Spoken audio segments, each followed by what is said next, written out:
Well, we've looked at a number of different ways to measure velocity, and they've all involved thus far putting something into the flow.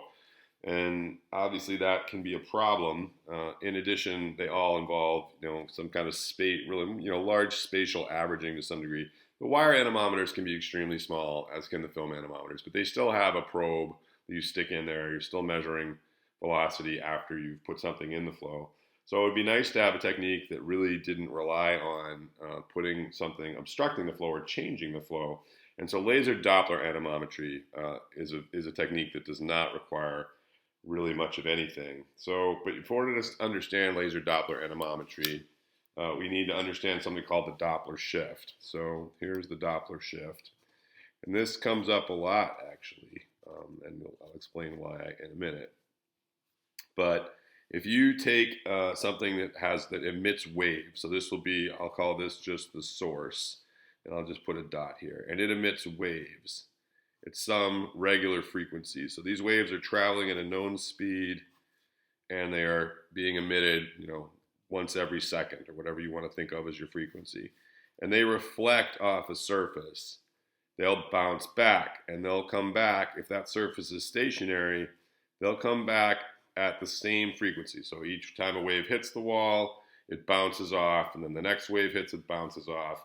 And so if you have a detector here, you can detect when the waves come back, and from this experiment, you would learn nothing. You would only learn that the waves do come back and that they are bouncing off the wall. But now if we make the wall move, that's going to change things. So if the wall is moving towards the source, so we're going to put the wall here, but now we're going to have the wall have a velocity, some velocity here, I'll call it VR for reflector. So the reflecting body is now going to be moving towards the source. So the source still emits its waves exactly the same frequency as before, but now this wall, since it's moving forward, is going to actually impact these waves more quickly. So the waves that are returning are going to be shifted in frequency because you're going to have more impacts with the wall and thus more reflections per second, because functionally the wave speed has changed, right? The wave speed here is the same and the same. Wave speed here is the same and the same, but if you measure the wave speed relative to the wall, the wave speed is actually increased. And if you think about what increasing wave speed means, it means there's a higher frequency of collisions. So we're getting more collisions per second with this wall, and that's going to lead to a higher frequency return signal. And so by knowing the difference between the outgoing frequency and the incoming frequency, you can determine the velocity that the reflective object is moving at. All right, notice that this does not depend on the strength of the reflection. It could be it could be a pretty bad reflector. This could be a very, a strong signal going out and a really, really weak signal coming back. That doesn't matter. The frequency is all that matters. The strength of the signal is irrelevant. So as long as it reflects enough that you can detect it with your detector, it doesn't matter how strong that reflection is. Just to play out the last scenario for this, we have the source emitting exactly the same frequency it always does. Now the wall is moving away from the source, and so the waves are going to catch the wall less frequently. There are going to be fewer collisions per second because the wall is moving away. So the effective velocity of the waves is the wave speed minus the reflector speed, because it's moving away from the wave source. So these frequencies of the returning waves are going to be spaced more broadly. They're going to have a lower frequency because the wall is moving away from the source. So we can tell if it's not moving, if it's moving towards us, or if it's moving away from us, just by measuring the frequency of the response.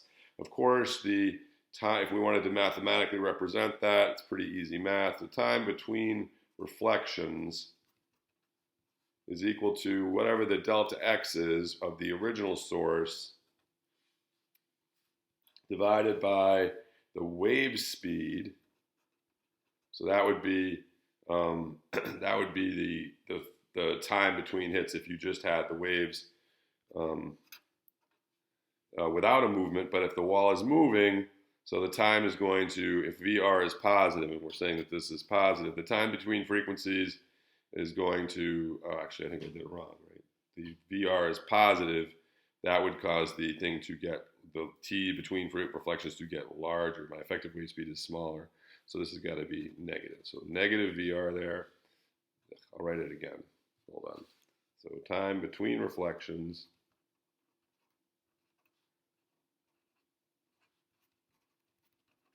is equal to delta x divided by the wave speed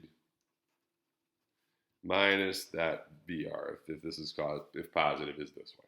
So anyway, the effective wave speed, of course, goes down if the thing's moving away. It actually goes up if it's moving in the negative direction and going towards us. So that allows you to get the time between reflections. You just measure that time between reflections with your detector, and you can easily calculate your velocity of your object. So that's the fundamental concept for laser Doppler anemometry. This is used in a lot of things that you're familiar with. For instance, this is used for radar guns. This is how the police tell whether you're speeding. They shoot radar at you, and they measure the frequency of the returning signal, and that allows you to them to detect how fast you're going. So that's how they do that, and that's why radar detectors are a way to avoid speed traps, because they can detect these source signals long before they're actually being reflected back to the gun.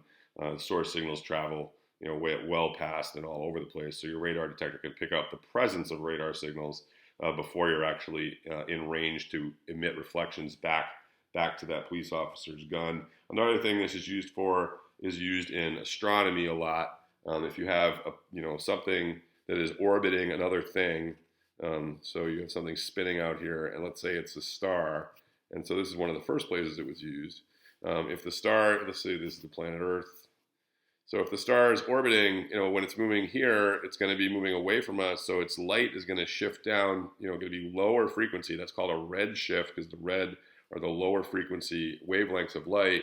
And as the star comes back around on the orbit and comes towards us, the light it emits is going to shift blue. So if they see a star that's doing that kind of shifting red, blue over time, they can figure out, that it's orbiting and is not stationary. And they can pick up lots of different things in astronomy, figure out whether they're moving away from us or toward us and how fast they're moving based on the Doppler shift. So the way you use this in fluids is you just add small reflecting particles into the flow. These particles are so small and lightweight that they don't affect the flow. And then you shoot a laser at them, and you measure the response of those laser frequencies, and you can get the speed, the local speed at any point in the flow. So this is a very powerful technique, non-invasive technique. You really haven't disturbed the flow at all, and you can get three-dimensional effects simply by aiming your lasers from the three different directions. And it's extremely sensitive.